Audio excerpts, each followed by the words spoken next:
Hi everyone, let's keep talking about verbal language. Okay, so we talked about the basics for how we build language, the phonology, morphology, syntax, semantics, and pragmatics.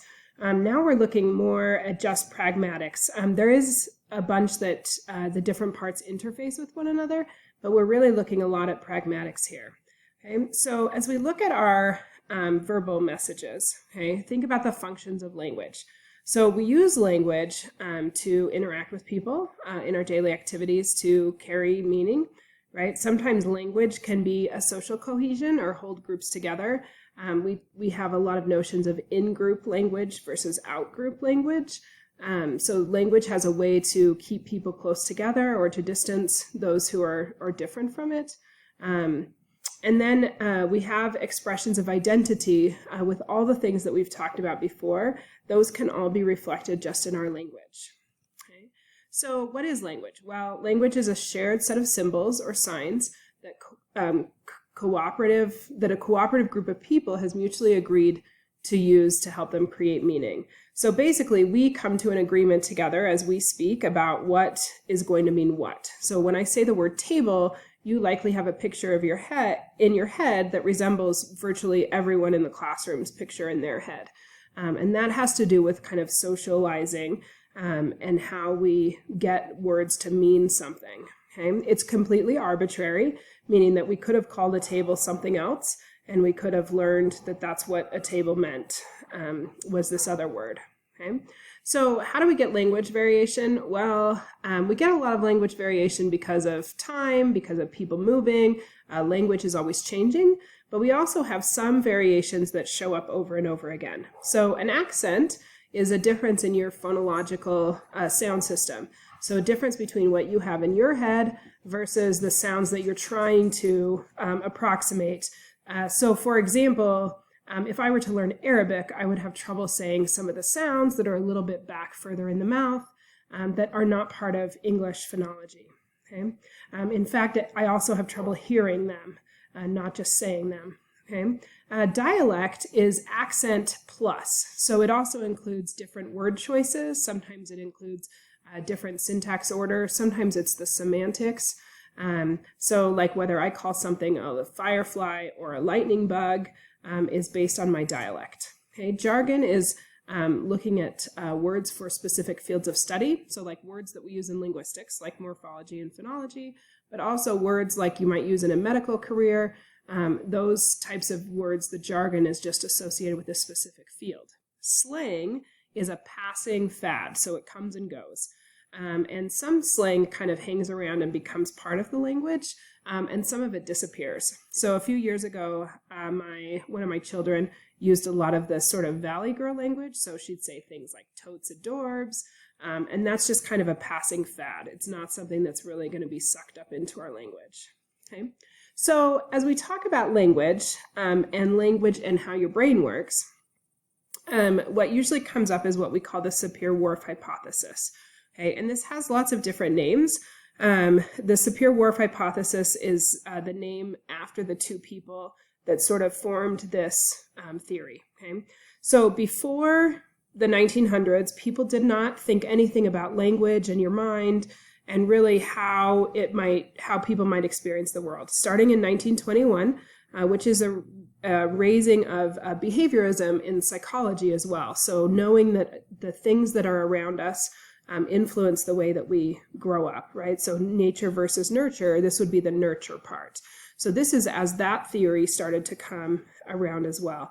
So Edward Sapir, he said that he thought languages shaped, influenced, or determined the ways that we think. His student, Benjamin Whorf, expanded on his research, resulting in this theory. So I'm going to call it the Sapir-Whorf Hypothesis. Okay? Basically what this theory says is that our languages are prisons, and once we are captivated by one particular language, understanding and communicating in another is impossible, further rendering intercultural communication and understanding to be an unattainable goal. So again, I like to think about this on a continuum, kind of like I do with lots of things. So we have this strong version of the theory. This is the version that Sapir and Whorf would have believed themselves, that once we're born speaking a language, that our brains are not capable of changing things unless it's just like our language. So this would mean that there are things we could not learn in learning a second language. Okay?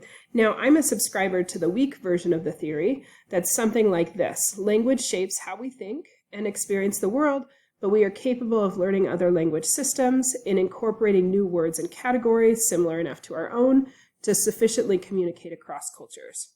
So the differences in these two is the idea that we kind of are capable of learning things. We see that. People are capable of learning second languages.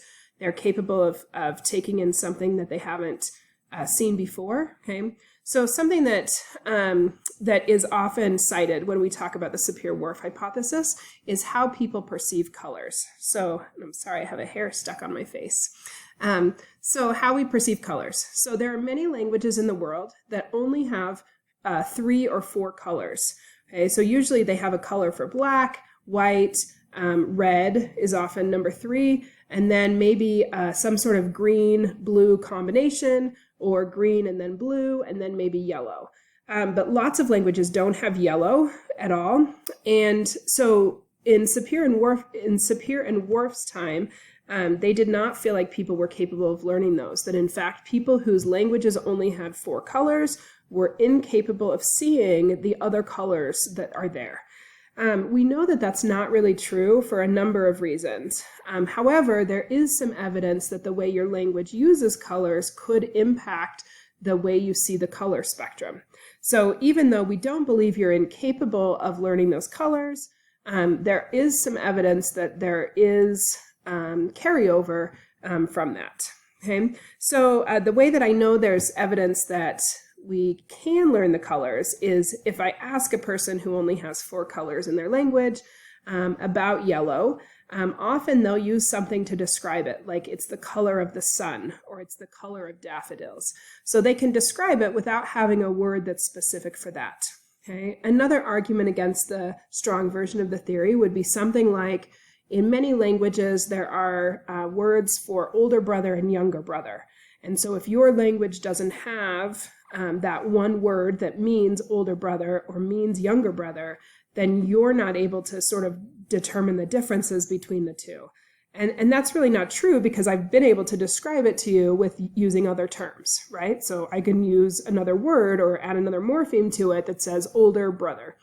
And then you still can understand the same thing.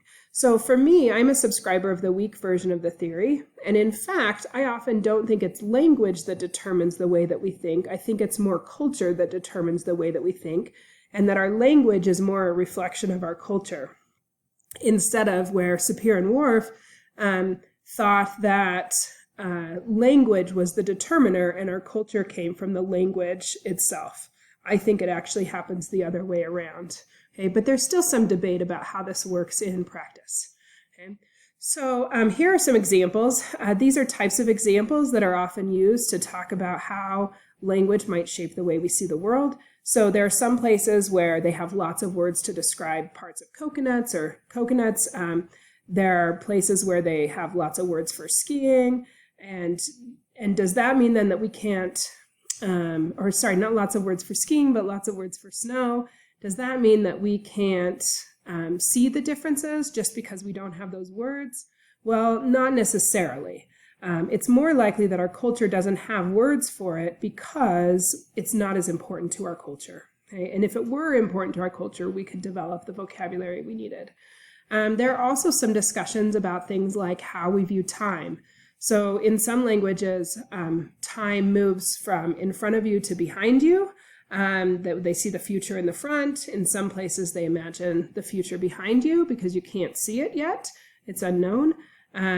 All of these types of things on this slide are evidences for how languages use things differently in different cultures. But again, for me, I don't think that it's impossible to learn or describe these things when it's not part of your language.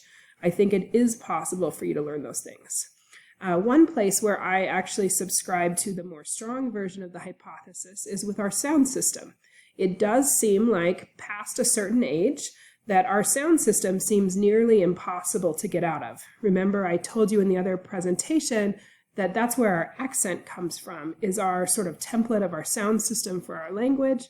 And because many, many people have trouble getting rid of an accent or maintain an accent, even when they're very proficient in a second language, that for me is evidence that phonology seems especially difficult to adopt in a new language. Okay, but a lot of other types of things, a lot of the word choices and things for me are very easy to adopt. Okay, here are some examples of how culture is reflected in language.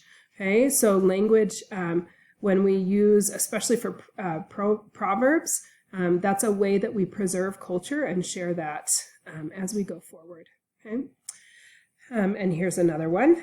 You can pause if you want to look at these more in depth, or you can download the PowerPoint presentation. Okay, one of the things that can get tricky is about how we say yes or no. So there are lots of cultures where culturally, if you don't want to do something, you still say yes, and you have to do something different to indicate that it means no. And so this can be confusing from one culture to another. Okay? Another example is if someone offers you food or something, if you don't accept right away, but you refuse 3 times before you accept, or however many times before you accept, that becomes a cultural rule, not to me really a language rule. Okay, so as we talk about translating and interpreting, if you're trying to figure out how to translate something from one language to another, you just use the same words and you use the word that means that. But interpreting is a little different, excuse me, because you have to take into account the cultural considerations. So if someone is saying maybe, but what they mean is no, because in their culture saying maybe means no, then when someone is interpreting or giving a translation of that information, they often also need to give that cultural consideration to say something like, they're saying maybe, but in this culture that really means no, if the person may not know what that means. Okay? So you have to decide as an interpreter what types of information is necessary to be true to the interpreting. Okay? One of the things that I heard was in deaf culture. So in deaf culture, they give a lot more information than we typically would in hearing English-speaking culture. And so if someone is interpreting for you, setting up a job interview, and they're talking about the job interview, and they say, the employer says, do you know how to find our building?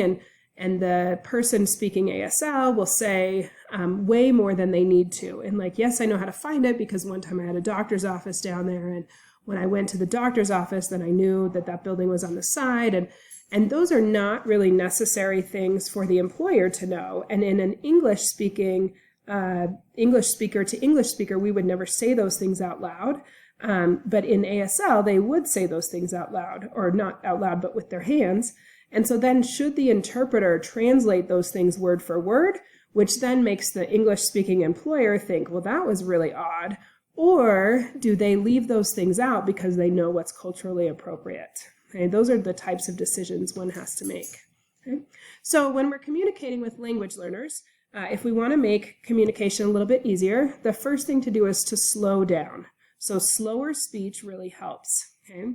The second is to look at our vocabulary choices to keep our vocabulary simple. And the third thing is to do a comprehension check. Don't ask like, did you understand? To which everyone says yes, but instead ask a specific question. So what time are we meeting tomorrow?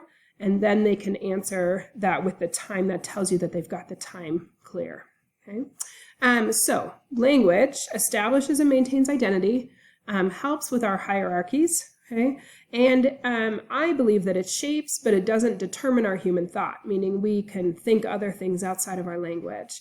Okay? But I think it's really important that across the world, the more you know in terms of languages and cultures, the more you know, right? Which I realize that sounds kind of cheesy, but there's a lot of knowledge out there and it's not contained in just one language or one culture.